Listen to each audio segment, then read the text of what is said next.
Morning mga kabiyahe, andito tayo muli sa NWOW. Dito yan sa The Hub, Barangay Manggahan, Governors Drive, General Trias, Cavite. So bumalik nga tayo dito sa NWOW para mag-review muli ng isang product ni NWOW. Which is ito si TK10. Ayan.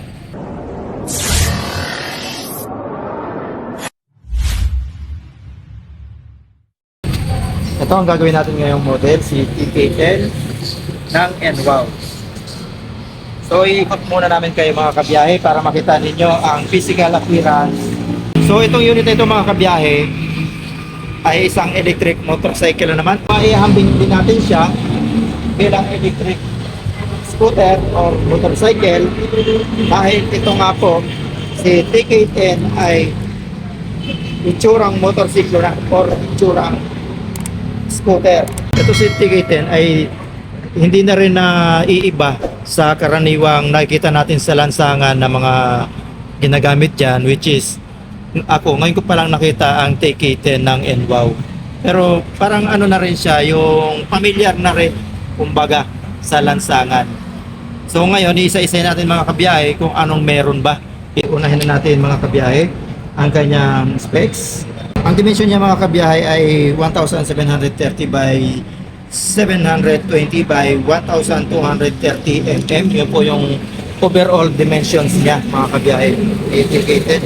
At sa battery niya mga kabiyahe, gumagamit siya ng 60 volts, 20 amperes. At ang kanyang battery type ay lead acid yan mga kabiyahe.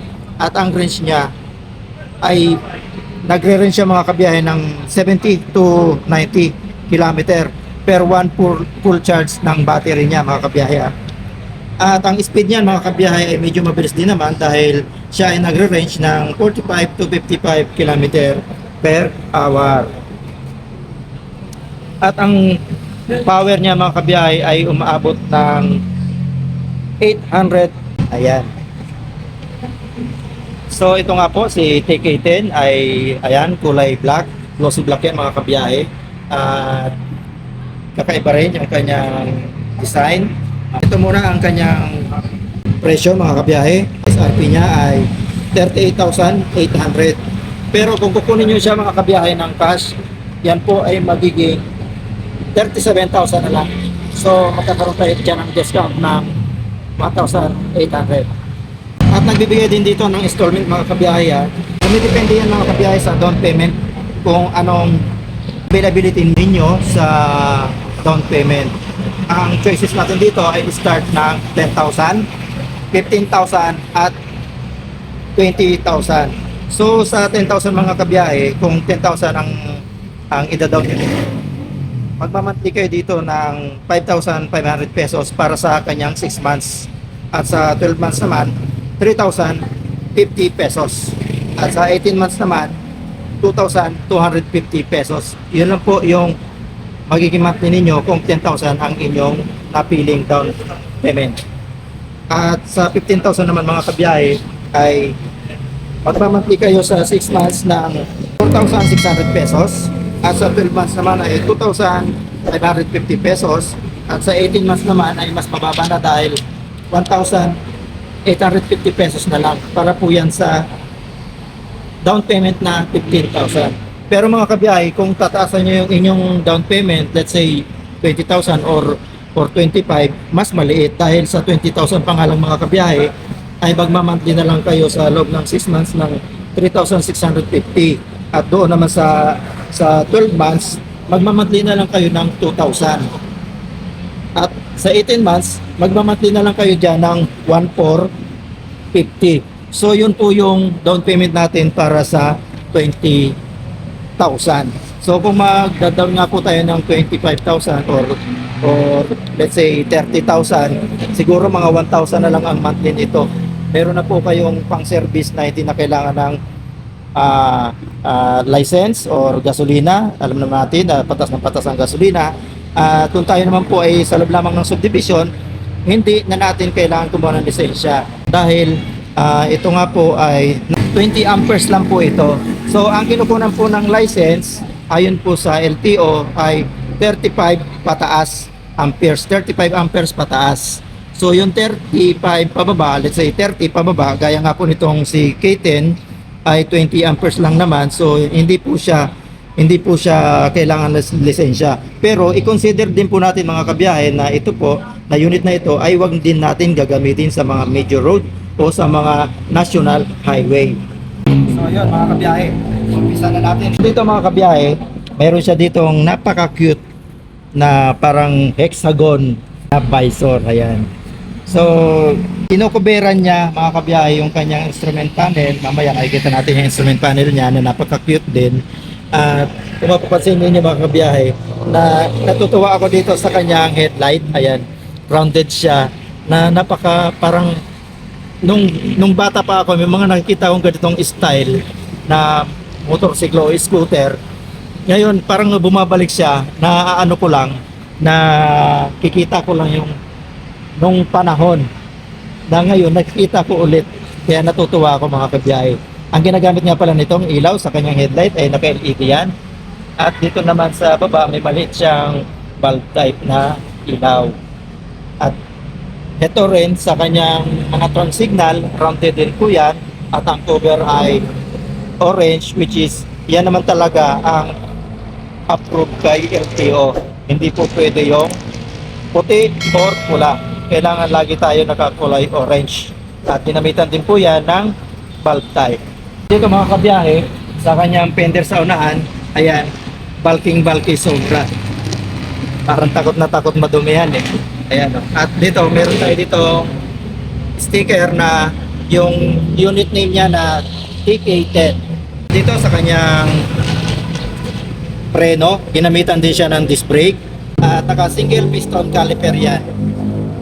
Dito sa kanyang fork suspension, ayan, matte black ang kulay niya. Ito naman yung kanyang mags. Makapal yung yung mga brace niya. Malalapad yung brace niya. At ang lapad ng gulong nito o ang laki ay 3.00-10. So yung 10 mga kabiyahe, yun yung sukat ng kanyang mags.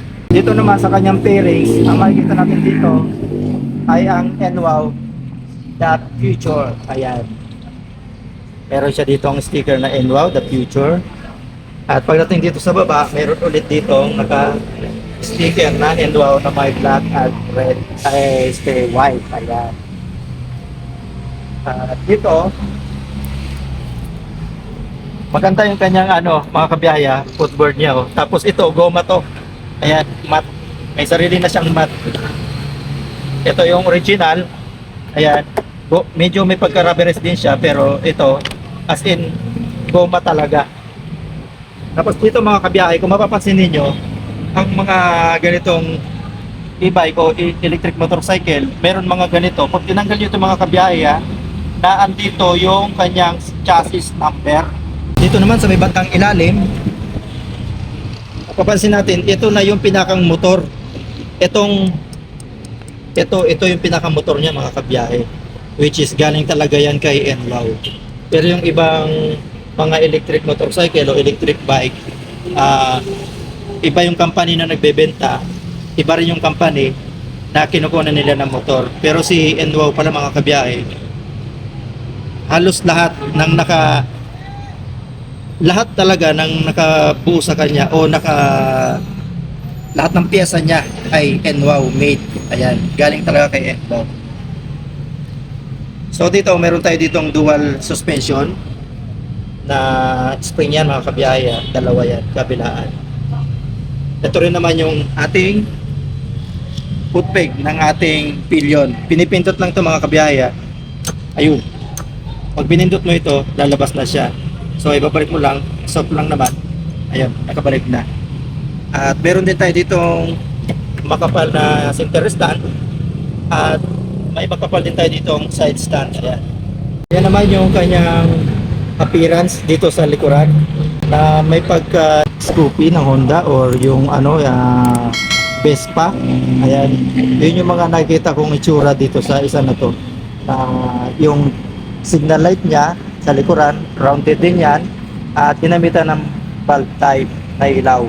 At maging itong kanyang tail light Ayan, valve type din ang ginamit dyan. At rounded din dito sa ibabaw. Pagdating naman dito ay naka-flat na yan. Nagsisilbing ilaw na rin niya dito sa kanyang kung lalagyan natin ng license plate. Ayan. At yung kanyang fender, sakto lang din yung haba. Hindi na matatalsikan yung nasa likuran natin. Ayan, maganda siya. At ito ay hard plastic. Meron din naka-built-in siya dito ng additional na reflectorize na magagamit natin yan lalo na sa gabi. Ito naman yung kanyang preno sa likuran na ginamitan niya ng drum brake. Ito naman mga kabiyahe yung kanyang grab bar na nagsilbi na rin na bracket ng ating top box. So hindi na natin kailangan bumili aftermarket ng bracket para sa ating top box dahil ito po sigurado matibay na ito, walang alog. At naka-design talaga siya para sa ating top box dahil ayan oh, may mga butas na. At the same time, meron pa rin siya ditong brace para hindi ito yumuko. Okay na siya. Malaki na masisave nyo rito dahil hindi ka nabibili ng bracket para sa ating top box. At tingnan naman natin yung under seat box niya. Ayun. So dito, yung helmet natin, hindi naman siguro tayo gagamit dito ng helmet ng pang motor. Kung gagamit tayo dito ng helmet ng pang bike, ay kahit dalawa, kasya dito. So ito yung kanyang breaker. Yung battery nito mga kabiyahe, nasa ilalim nito. So ito mga kabiyahe, yung upuan ni TK10 ng NWOW. Dito may naka-emboss siya ng NWOW at meron din siyang NWOW logo. Dito na tayo mga kabiyahe sa kanyang instrument panel. Ito na nga ang instrument panel ni TK10 ng NWOW. Rounded din siya mga kabiyahe at ito ay naka-chrome ang kanyang top at yung ilalim naman ay silver. At dito sa kanyang base, chrome din mga kabiyahe. Ito po ay naka-digital na. So lahat dito na natin makikita, maganda na rin yan at ang ilaw niyan ay elegant na din. So hindi nga natin ma-activate dahil walang battery. At dito, makikita natin ito kung itong nakikita nyo yung oil na ito mga kabiyahe, ito yung nagsisilbing lubricant ng ating disc brake sa unahan. Yan yung sumusupport sa kanya para hindi maglalak yung ating disc brake. At dito, ito yung kanyang throttle. Ayan, parang motor mga kabiyahe oh. Ang lambot ng response niya. Ang galing. At yung kanyang preno, yung brake lever niya oh, ang lambot din. Dito makikita natin yung mga switches na kagaya nga ng power selector. Ito, ayan. Ito yung 1, 2, 3. Ayan. Yung 1, yung medyo mabagal lang. At yung 2, yung mid. At yung 3, yung kanyang high. So yun yung power selector niya mga kabiyahe. At pagdating naman dito, yung kanyang electric starter. At ito naman yung on and off ng kanyang headlight. So dito nalalagyan niya mga kabiyahe ng yung butas na yan, dinalagyan niya ng side mirror. Dito naman sa left hand grip, andito naman yung mga switches na kagaya ng bosina. At may hazard dito mga kabiyahe oh. Turn signal and then hazard. Pag tinapat natin yan dyan, hazard. At ito ang magpapatay, itong white na ito. So pag ganyan, right, left, tapos hazard. Ayan, tapos papatay natin. Tapos ito naman yung kanyang high and low beam ng ilaw. At dito naman yung preno sa pulihan.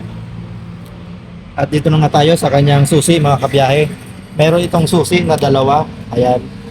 At may remote din naman na dalawa din. At ito yung kanyang ignition switch na ordinary pa. Ayan. Nailalak din ito mga kabiyahe yung manibela niya.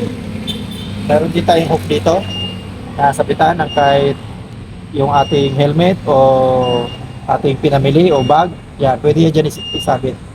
At ang kagandahan nga nito mga kabiyahe, dito sa harapan ay malapad.